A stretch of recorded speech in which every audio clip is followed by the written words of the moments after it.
Your opinion required. So this is going to be a quick one, a bit of a continuation from the critical race theory video that I did a couple of days ago.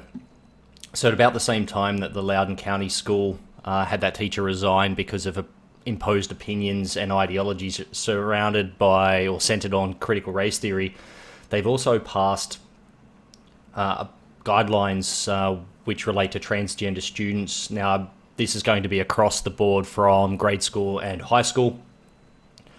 And I just wanted to have a quick chat. Now, whilst to some degree I agree with trans rights are human rights are human rights, and trans people are human. But does that necessarily mean that you should impose upon others the rights of others? Generally, freedoms and rights are where they don't infringe on other people's freedoms and rights.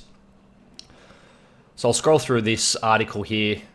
I'll post a link for it in the description so you can read it yourself. You can search for it if you want. There's not too much about it. And there's a bit of a dissenting opinion here. Now, I'm on the side of the majority parents. It would be difficult having a child that is transgender given the stigma that they face in the society today. However, where the issue lies is the statement from the school board where they, and it may not mention it in this article, but one of the other articles basically said that their primary or their priority one is that students are safe in the education environment. Now, the problem with that, and I've got the policy here, is not necessarily that staff need to use preferred pronouns where they don't want to use the student's name. That's fine. I don't have a problem with that. Call people whatever they want to be called. It's access to activities, so that includes sports. Now, as a male, I am generally faster than most females that I've ever competed against. I'm stronger than most and just generally outperform. And that's why male sports, whilst we see that the NBA and the NHL and the NFL, they just called the NBA and the NHL, and then you add the W for the female version, especially in the NBA, the WNBA. But any female can apply and try out for a male team. They're not discriminated there. The only discrimination, I guess, is on their performance, not necessarily the fact that they're female. Moving on from that, this is the big ticket item here, is the access to facilities.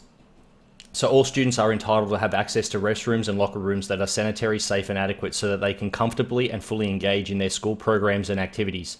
Students should be allowed to use the facilities that correspond to their gender identity. While some transgender students will want that access, others may want alternatives that afford more privacy. Taking into account existing school facilities, administrators should take steps to designate gender-inclusive or single-user restrooms commensurate with the size of the school. So we're talking about the minority here in terms of the transgender community, but we're also talking about another disenfranchised group. Well, we're not talking about it, and that's the problem. So if you take a biological girl who thinks and feels like she's a boy, so we now call that person he, their choice to go and get changed in the male locker room isn't necessarily seen as such a bad thing from her perspective, or now his new perspective, I guess. Parents will have an issue with a genetic female unclothing and disrobing in front of their young boys for obvious reasons. But the problem comes from a male who changes their identity to a female. So you now have a biological male who chooses to be in the female locker room. Now, whilst it's fine for that student to make that choice, especially under their code and their proposed, which actually got passed, their policy, where does it leave the girls who don't feel comfortable with that? So priority one, I'll reiterate, was a safe environment for all students. Now, if the biological girls who identify as girls aren't made to feel safe or aren't given the opportunity to feel safe because a male who is transgender and is now identifying as a female wants to get changed in the girls' locker room, there's little that the actual girls can do about that. And as a parent of a young girl, I don't feel comfortable with that either. So it's just a quick one on where I stand with this. Please put your opinions down below.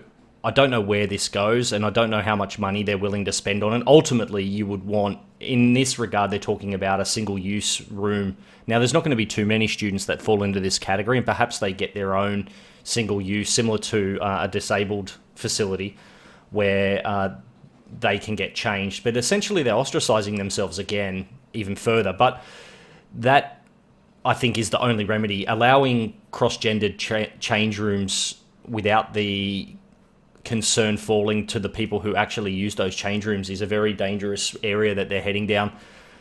The only recourse I see here is to either have a trans locker room where both male to female and female to male transgender students can use that. Ban the male to females from the female locker room, and if a female to male still wants to use the female, fine, and if the male to female still wants to use the male, I think fine. But I don't think you should be imposing putting a biological male into the same locker room as young girls. Anyway, I'll put the links to some of the articles in the description. That's my opinion of it. Let me know what you guys think, and I'll see you in the next one.